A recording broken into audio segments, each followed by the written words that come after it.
David Mirikitani here, Track Wrestling at the Perry Wrestling Monument Park. I'm joined here today by 2017 National Wrestling Hall of Fame inductee Chance Leonard. Chance, thanks for bringing me down here today.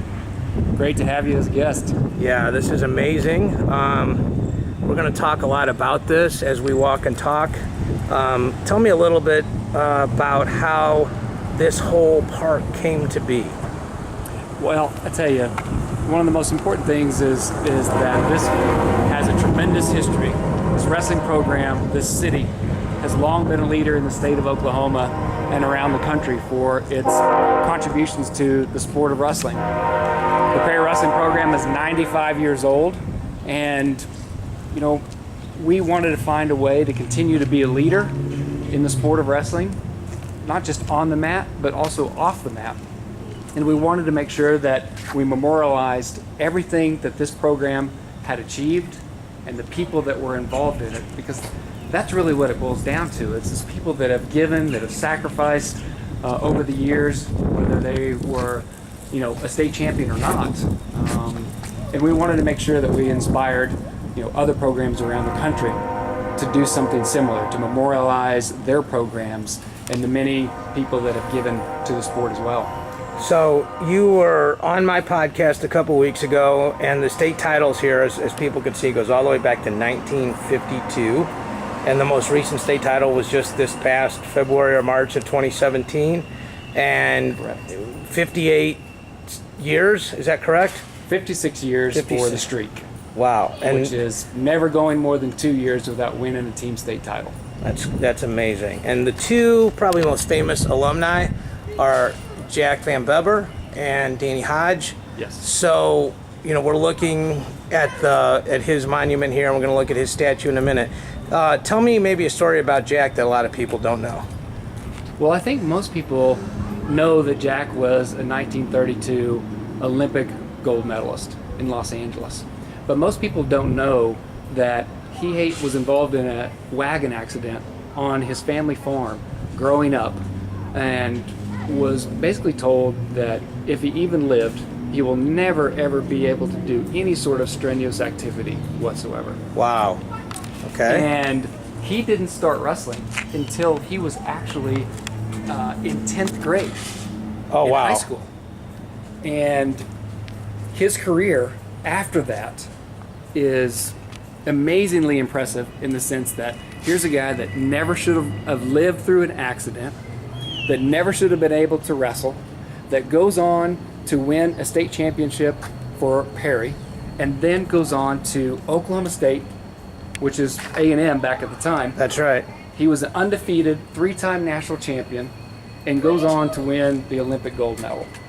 Wow. And that's a tremendous story, but I think what's really amazing about his career is if you read his book called A Distant Flame, I don't think anybody has ever gone through as much adversity in order to win a Olympic title.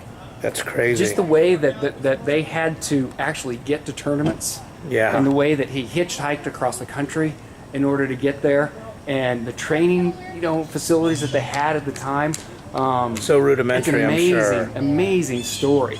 But even what's more impressive about his victory in Los Angeles was that the time that he was supposed to wrestle was actually moved up, and he was by himself, and he found out that it had been moved up, and he was 6 miles away Oh, wow. from the facility.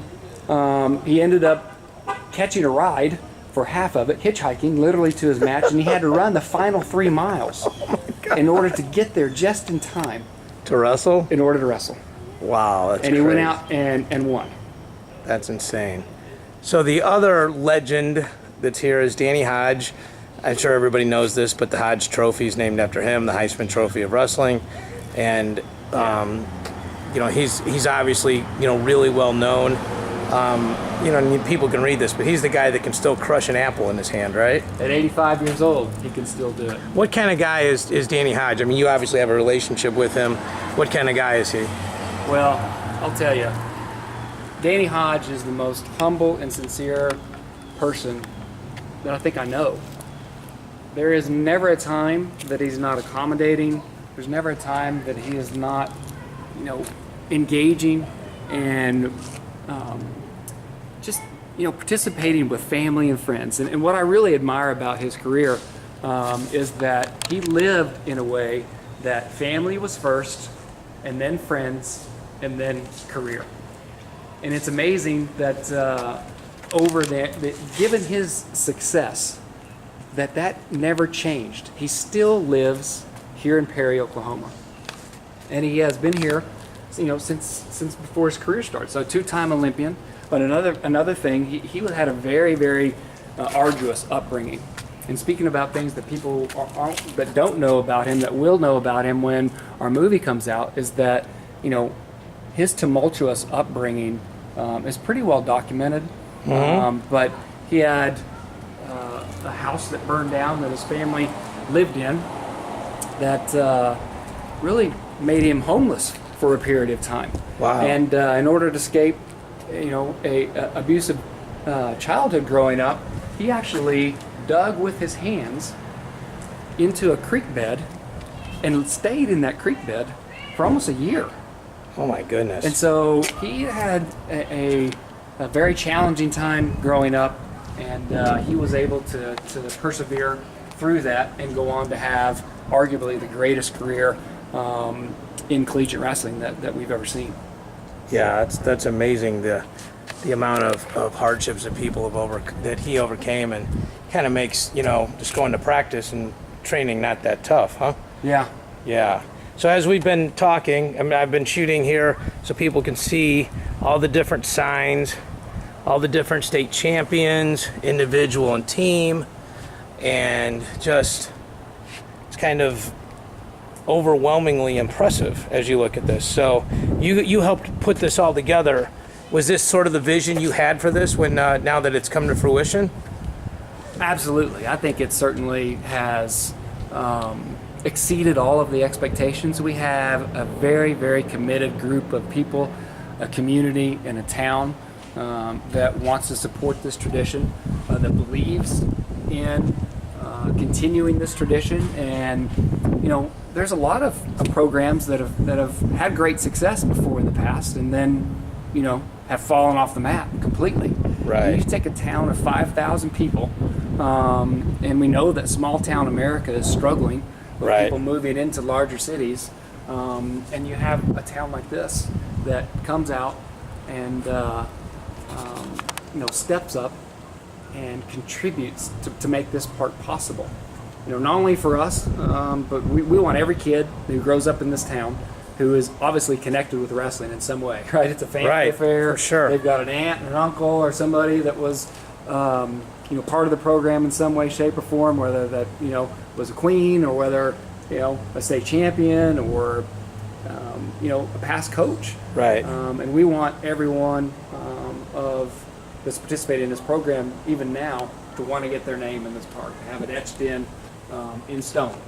To keep building on the tradition that you guys, as I shoot here, I see Chance Leonard, state champion in 1986 and 87, correct? That's correct. So, yeah, these guys, you have such a tradition here, and, we spoke about this on the podcast, but that pressure to continue the level of excellence here is really important, but that, as Coach Smith would say, pressure is a privilege, right? Like, it's a very, very dynamic situation. There's always tension, and we know that pressure is either going to produce something special, or it pushes some people away. But our town is different. We have what we call affectionately the Perry way. We train in a lot of ways the same as other programs, but in other ways we do it differently. There's always somebody that's around. There's always somebody that can contribute words of wisdom, coaching, mentorship, leadership. Everybody is giving to the program at all times. It sounds like you guys believe, really. Just got a chance to talk to Hardell Moore, a good friend of yours, about an hour ago, and he stressed how important it is. It takes a village to make make all this kind of things possible. So There's no doubt, and as most people know, it takes money to run a program, right.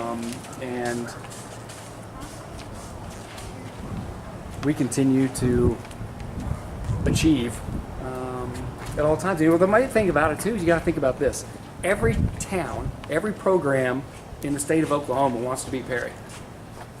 Yeah, So Perry's been winning state championships. If you look down here, again, there was a time when this was all one class. Yeah. Perry's not stopped wrestling the greatest programs in the state, whether Right. it be in dual competition, whether it be in the Perry tournament champions. competition, Yeah. before we get to the regionals and state tournament. Yeah. And that's what keeps us, I think, sharp. That's what keeps us ensuring that we're a leader Yeah, for sure. in the state. Well, this is really cool. I got a chance to speak to Eric Guerrero about this, and he said I had to come. And I just can't thank you enough for inviting myself and Track Wrestling out here today. Thank you so much, Chance. Thank you for coming.